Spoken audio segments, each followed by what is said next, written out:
শুভম একজন সাধারণ অটোচালক। অটো চালিয়েই তার সংসার চলে, কোনো মতে জীবনটা কাটে। এক শীতের সকালে সে অটো নিয়ে বেরিয়েছিল। হঠাৎ ট্রাফিক সিগন্যালে এক পুলিশ অফিসার তাকে থামিয়ে দিলেন। অফিসার বললেন, আপনি নিয়ম ভেঙেছেন, আপনাকে জরিমানা দিতে হবে। শুভম অবাক হয়ে বলল, আমি তো কোনো ভুল করিনি ম্যাডাম। কিন্তু অফিসার কোনো কথা শুনতে রাজি নন। তিনি বললেন, জরিমানা দেবেন নাকি থানায় চলবেন? থানার নাম শুনে শুভমের চোখ দুটো চকচক করে উঠল। সে বলল, আমি জরিমানা দেব না, চলুন থানায়। আসলে শুভমের স্ত্রী রুনা, যিনি এখন একজন পুলিশ ইন্সপেক্টর, দুদিন আগেই এই থানায় বদলি হয়ে এসেছেন। শুভম ছোটবেলা থেকেই রুনাকে খুব ভালোবাসে। নিজের অটো চালিয়ে কত কষ্ট করে সে রুনাকে পড়াশোনা করিয়েছে যাতে সে অফিসার হতে পারে। তার দৃঢ় বিশ্বাস ছিল যে রুনা তাকে নিশ্চয়ই সাহায্য করবে। থানার ভেতরে ঢুকতেই শুভমকে একটা চেয়ারে বসিয়ে দেওয়া হলো। রুনা তখন ফোন হাতে খুব কড়া গলায় কারোর সাথে কথা বলছিল। আমার নামের অপব্যবহার করবেন না, অনেক কষ্ট করে এই পদ পেয়েছি, এরপর থেকে যেন আপনার থেকে এমন কিছু না শুনি। রুনা ফোনটা রেখে বাইরে এলেন। একজন কনস্টেবল রুনাকে বলল, ম্যাডাম, এই অটোচালক নিয়ম ভেঙেছে আর জরিমানা দিতেও রাজি হচ্ছে না। শুভম তখন রুনাকে দেখে আশার আলো দেখল, কিন্তু রুনা যেন সম্পূর্ণ অচেনা। তিনি ঠান্ডা গলায় বললেন, জরিমানা না দিতে চাইলে এর অটোটা বাজেয়াপ্ত করে নিন আর ওকে এখান থেকে তাড়িয়ে দিন। শুভম তো অবাক, যে অটো চালিয়ে সে রুনাকে ইন্সপেক্টর বানিয়েছে, আজ সেই অটোই রুনা কেড়ে নিচ্ছে। শুভমের চোখে জল চলে এলো। বুক ভরা কষ্ট নিয়ে সে ধীর পায়ে বাড়ির দিকে ফিরল। বাড়িতে ফিরে শুভম তার মাকে সব জানালো। মা, রুনা এতটাই বদলে গেছে যে সে আমাকে চিনতেও পারল না, আমার অটোটাও কেড়ে নিয়েছে। যে অটো চালিয়ে আমি তাকে ডিএসপি বানিয়েছি। মা দীর্ঘশ্বাস ফেলে বললেন, মনে আছে তোর, বিয়ের পরপরইও বলেছিল যে সে পড়াশোনা করতে চায়? তখন কত কষ্ট করে আমরা তার পড়াশোনার খরচ জুগিয়েছি, আর আজ সে সব ভুলে গেছে। তাদের 6 বছরের ছেলে রাহুল বেশিরভাগ সময় তার দাদুর কাছেই থাকত। তার মা সারাক্ষণ ডিউটিতে ব্যস্ত থাকত, তাই রাহুলকে সেভাবে সময় দিত না। রুনা সরকারি কোয়ার্টারে থাকত আর খুব কমই বাড়িতে আসত। পরদিন রুনা অপেক্ষায় ছিল, শুভম হয়তো কোর্টের কাগজপত্র নিয়ে অটোটা ছাড়াতে আসবে। কিন্তু শুভম এলো না। এতে রুনা সাহেব রেগে গিয়ে সোজা শুভমের বাড়িতে চলে এলো। রুনা দেখল শুভম তার মায়ের চুলে তেল মালিশ করে দিচ্ছে, আর রাহুল পাশেই খেলা করছে। মা ছেলে দুজনই খুব খুশি। রুনা রেগে বলল, তুমি এখানে আরামে বসে আছো আর অটো ছাড়াতেও পর্যন্ত যাওনি? শুভম কোনো কথা বলল না, তার চোখে একরাশ হতাশা। রুনা তার স্বামী আর শাশুড়ির ওপর চেঁচিয়ে উঠল, তোমরা বাচ্চা সামলাতেও জানো না? যদি এর কিছু হয়ে যেত তাহলে কে দায়ী থাকত? শুভম রুনাকে বলল, তুমি কি বলছো? একে তো জন্ম থেকে মাই সামলে এসছে। উনি ভালো করেই জানেন কিভাবে বাচ্চার যত্ন নিতে হয়। এ ব্যাপারে তোমার কথা না বলাই ভালো। শুভমের কথা শুনে রুনা আরও রেগে গেল। তুমি অটো নিতে কেন যাওনি? আমি সব ব্যবস্থা করে রেখেছিলাম, তবুও তুমি সময় মতো গেলে না। শুভম শান্তভাবে বলল, যদি তোমার এতই চিন্তা ছিল তাহলে সেদিন অটোটা জব্দ না করতে বলতে পারতে। তুমি তো একজন বড় অফিসার। কিন্তু তোমার হয়তো মনে হয়েছে যে আমি তোমার ক্ষমতার সুযোগ নিতে চেয়েছিলাম। রুনা চিৎকার করে বলল, তোমাদের মতো সাধারণ মানুষ ডিউটি কি বোঝো? তোমরা তো বাচ্চারও ঠিকমতো যত্ন নিতে পারো না। এই বলে রুনা রাহুলের হাত ধরে তাকে ঘরের ভেতর নিয়ে গেল। সেখানে সে রাহুলের জামা কাপড় আর সব জিনিসপত্র ব্যাগে ভরতে লাগল। রাহুল তখন কাঁদতে লাগল, আমাকে মায়ের সাথে যেতে হবে না, আমি বাবা আর দাদুর কাছেই থাকব। কিন্তু রুনা শুনল না। সে জোর করে রাহুলকে নিজের সাথে সরকারি কোয়ার্টারে নিয়ে গেল। যখন রুনা তার বাবা মাকে এই ঘটনা জানালো, তখন তারা তাকে খুব বকাঝকা করলেন। কিন্তু রুনা নিজের ক্ষমতার অহংকারে এতটাই মত্ত ছিল যে সে বলল, আমার কারোর সাথে কোনো সম্পর্ক নেই। তার বাবা মা খুব কষ্ট পেলেন আর তার সাথে কথা বলা বন্ধ করে দিলেন।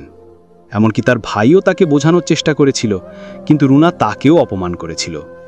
ধীরে ধীরে রুনা সবার থেকে দূরে সরে গেল। রুনা তার ছেলের দেখাশোনার জন্য একজন পরিচারিকা রেখেছিল। একদিন দুপুরে পরিচারিকা রাহুলকে নিয়ে বাজারে গিয়েছিল। কাকতালীয়ভাবে শুভমের মাও সেদিন সেখানে কিছু কেনাকাটা করতে এসেছিলেন। রাহুল তার দাদুকে দেখেই ছুটে গিয়ে তাকে জড়িয়ে ধরল। তার চোখে জল ছিল। কাঁদতে কাঁদতে সে বলল, দাদু, আমি তোমার সাথে থাকতে চাই। আমি মায়ের কাছে যাব না। মা একজন খারাপ লোকের সাথে থাকে আর তারা আমাকে মারধরও করে। দাদু অবাক হয়ে জিজ্ঞেস করলেন, মা কোন খারাপ লোকের সাথে থাকে? রাহুল বলল, মায়ের বাসায় প্রতিদিন একজন আঙ্কেল আসেন। কখনো কখনো ছুটির দিনগুলোতে তিনি সারা দিন থাকেন। যখন আমি ঘুমিয়ে না থাকি তখন মা আর সেই আঙ্কেল আমাকে মারে। তাই আমি এখন ঘুমের ভান করি। রাহুল আরও বলল, যখন তারা দুজনে একসাথে থাকে তখন তারা অনেকক্ষণ ধরে কথা বলে আর জোরে জোরে হাসে। আমার এসব দেখতে খুব খারাপ লাগে। দাদু, আমি আর মায়ের কাছে থাকব না। ইতিমধ্যে পরিচারিকা রাহুলকে খুঁজতে খুঁজতে সেখানে চলে এলো। সে দেখল রাহুল তার দাদুকে জড়িয়ে ধরে আছে। সে দ্রুত রাহুলের হাত ধরে টানতে লাগলো। রাহুল কাঁদতে কাঁদতে বলল, আমাকে মায়ের কাছে যেতে হবে না, আমি বাবা দাদুর কাছেই থাকব।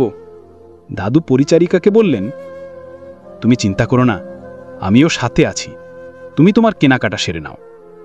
দাদুর ইচ্ছে ছিল রাহুলকে নিজের সাথে নিয়ে যাওয়ার, কিন্তু পরিচারিকা বলল যে তার মালকিন কঠোরভাবে নিষেধ করেছেন যে এই বাচ্চা যেন তাদের কাছে না যায়।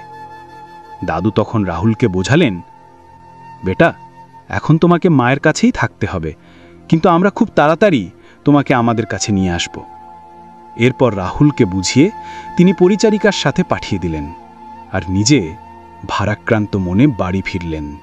দাদুর মাথায় বারবার রাহুলের কথাগুলো ঘুরছিল। তিনি আর পারলেন না, শুভমকে সব কিছু বলে দিলেন। শুভম এই কথা শুনে চমকে গেল। সে ঠিক করল সে নিজেই গিয়ে আসল সত্যিটা খুঁজে বের করবে। এক ছুটির দিনে শুভম তার মাকে নিয়ে রুনার সরকারি কোয়ার্টারে গেল। তারা দরজার বেল বাজালো। রুনা ঘুম ঘুম চোখে দরজা খুলল আর তাদের দেখে ঘাবড়ে গেল। রুনা রেগে বলল, তোমরা এখানে কি করছো? শুভমের মা বললেন, আমরা আমাদের ছেলে আর নাতির সাথে দেখা করতে এসেছি, এতে কি ভুল আছে? শুভম কোনো কথা না বলে ঘরের ভেতর ঢুকে গেল। ভেতরে যা দেখল তাতে তার রক্ত গরম হয়ে গেল। বেডের ওপর একজন তরুণ ছেলে শুয়ে আছে আর তাদের ছেলে রাহুল পাশে ঘুমিয়ে আছে। শুভম রেগে রুনাকে একটা জোরে থাপ্পড় মারল। রুনা থাপ্পড় খেয়ে উঠে বসতেই লোকটি রেগে বলল, কেই বদমাস যে তোমাকে মারছে? রুনা বলল, এ আমার অকর্মণ্য গণ্ডার স্বামী। শুভম আরও রেগে গেল। তার মা তাকে শান্ত করলেন। শুভম রাহুলকে কোলে তুলে নিয়ে বলল, এই কারণেই তুমি এখানে থাকছিলে। আসলে সেই যুবকটি আর কেউ নয়, রুনার একজন সিনিয়র অফিসার, যার সাথে রুনার প্রশিক্ষণের সময় থেকেই সম্পর্ক ছিল। সব কিছু প্রকাশ হয়ে যাওয়ার পর রুনা সরাসরি বলে দিল, ভালো হয়েছে যে তোমরা নিজেরাই এসে সব দেখে গেলে। আমি তোমাদের মতো গণ্ডার মানুষের সাথে কোনো সম্পর্ক রাখতে চাই না। আজ থেকে আমার মুখ আর দেখবে না। শুভম রাহুলকে নিয়ে চলে যেতে লাগল। তার মাও চুপচাপ বেরিয়ে যাচ্ছিলেন। তখন রুনা শুভমকে ডেকে বলল, যাওয়ার আগে এটাও করে যাও। সে আগে থেকে ডিভোর্সের পেপার তৈরি করে রেখেছিল। শুভম কোনো কথা না বলে ডিভোর্সের পেপারগুলোতে সই করে রাহুলকে নিয়ে চলে গেল। শুভমের মা চিন্তায় ছিলেন কিভাবে ছেলের জীবন আবার স্বাভাবিক করবেন। তিনি একটি পুরনো বাক্স খুলে কিছু খুঁজতে লাগলেন। হঠাৎ একটি কাগজ পেলেন। সেটি একটি জমির দলিল ছিল। মা শুভমকে বললেন, দেখ তো এটা কি? শুভম দেখল সেই জমির দাম কোটি কোটি টাকা। শুভম সেই জমি বিক্রি করে দিল আর কোটি কোটি টাকা পেল। শুভম পড়াশোনায় খুব ভালো ছিল, কিন্তু তার স্ত্রীর জন্য সে নিজে পড়াশোনা ছেড়ে দিয়েছিল। এখন সে ঠিক করল যে সে তার পড়াশোনা শেষ করবে এবং একটি ভালো চাকরি করবে। এদিকে শুভমের মা বাড়িতে আচার আর পাঁপড়ের একটি ছোট ব্যবসা শুরু করলেন। রুনার পরিচারিকাও শুভমের মাকে সাহায্য করতে এলো। সবাই একসাথে কঠোর পরিশ্রম করতে লাগলো আর তাদের ব্যবসা বেশ ভালোভাবে চলতে লাগলো। তাদের কাছে আর টাকার অভাব ছিল না। কিছুদিন পর, প্রায় 2 বছর পরে, শুভম এসপি পদে নির্বাচিত হল। এসপি হওয়ার পর তার নাম মিডিয়াতে ছড়িয়ে পড়ল। লোকে তাকে অটোবালা এসপি বলে ডাকতে লাগল। শুভম তার ডিউটি করার জন্য সেই এলাকায় পোস্টিং নিলেন যেখানে রুনার পোস্টিং ছিল। কিন্তু রুনা তার সিনিয়র অফিসারের সাথে অবৈধ সম্পর্কের কারণে সমস্যায় পড়ে গেছিল। সেই অফিসার রুনার একটি ভিডিও বানিয়েছিল যেখানে রুনা ঘুষ নিচ্ছিল। সেই ভিডিও দেখিয়ে সে তাকে বারবার ভয় দেখাতো আর তাকে বিরক্ত করত। রুনা তার ভুলের জন্য অনুতপ্ত ছিল, কিন্তু সে কিছু করতে পারছিল না, কারণ সে শুভমকে ডিভোর্স দিয়ে দিয়েছিল। সময় যেতে লাগলো আর রুনার অবস্থা আরও খারাপ হতে লাগলো। সে জানত যে তার প্রেমিকটি বিবাহিত এবং তার 2টি সন্তানও আছে। একদিন সে এই বিষয়ে তাকে জিজ্ঞাসা করলে সে তাকে হুমকি দেয় যদি তুমি আমাকে কিছু বলো তাহলে আমি তোমার ভিডিও ভাইরাল করে দেবো আর তোমার চাকরিও চলে যাবে। এই ভয়ে রুনা চুপচাপ থাকতে লাগলো। সে খাওয়া দাওয়া ছেড়ে দিল, ভালো পোশাক পরা বন্ধ করে দিল, আর সেই লোকটি তাকে ফোনও রাখতে বারণ করেছিল। একদিন এসপি শুভমের সম্মানে একটি পার্টি রাখা হয়েছিল। রুনাকেও সেই পার্টিতে যোগ দিতে হয়েছিল। যখন তাকে মঞ্চে কিছু বলার জন্য ডাকা হলো, সে মঞ্চে উঠতেই মাথা ঘুরে পড়ে গেল। রুনাকে হাসপাতালে নিয়ে যাওয়া হলো। শুভম দেখল যে রুনা একসময় অহংকারে থাকত, সে আজ খুব দুর্বল হয়ে গেছে। হাসপাতালে ডাক্তার বলল রুনার দুর্বলতার কারণে এমন হয়েছে। শুভম অবাক হয়ে ভাবল, একজন ইন্সপেক্টরের এমন দুর্বলতা কিভাবে হতে পারে। কিছুদিন পর রুনা ঠিক করল যে সে শুভমের সাথে দেখা করবে আর সব কিছু বলবে। একদিন রুনা বাজারে যাচ্ছিল, হঠাৎ তার শাশুড়ির সাথে দেখা হলো। রুনা তার সামনে গিয়ে দাঁড়িয়ে বলল, মা কেমন আছেন? শাশুড়ি চশমা পরেননি, তাই রুনাকে চিনতে পারলেন না। তিনি বললেন, কে তুমি আর আমাকে মা কেন বলছো? রুনা বলল, আমি রুনা মা, আপনি আমাকে চিনতে পারছেন না? তিনি বললেন, তুমি আমার ছেলেকে ছেড়ে দিয়েছ, আমার তোমার কোনো প্রয়োজন নেই। শুভমের মার ব্যবসা এখন খুব ভালো চলছিল। তিনি বাজারে জিনিস কিনতে এসেছিলেন। রুনাকে চিনতে পারলেও চিনলু না। রুনা কেঁদে কেঁদে বলল, মা আমাকে ক্ষমা করে দিন, আমার অনেক বড় ভুল হয়ে গেছে, দয়া করে শুভমকে বলুন আমাকে ক্ষমা করে দিতে আর আমাকে ফিরিয়ে নিতে। শাশুড়ি বললেন, বেটি তুমি যা করেছ তার ফল তোমাকে ভোগ করতে হবে। এই বলে তিনি সেখান থেকে চলে গেলেন। কিছুদিন পর রুনা খুব হতাশ হয়ে পড়ল। একদিন সে সেই লোকটির কাছে গেল যে তাকে ফাঁসিয়েছিল। সে বলল, তুমি এই ভিডিও ভাইরাল করে দাও বা আমাকে মেরে ফেলো, আমি আর তোমার সাথে থাকতে পারবো না। এই বলে সে সেখান থেকে পালিয়ে শুভমের বাড়িতে চলে এলো। যখন শুভম দরজা খুলল, সে দেখল রুনা খুব খারাপ অবস্থায় দাঁড়িয়ে আছে। শুভম জিজ্ঞাসা করল, কে তুমি, কি চাও? রুনা বলল, শুভম আমি তোমার স্ত্রী, আর এই আমাদের ছেলে যে আমার কাছে আছে।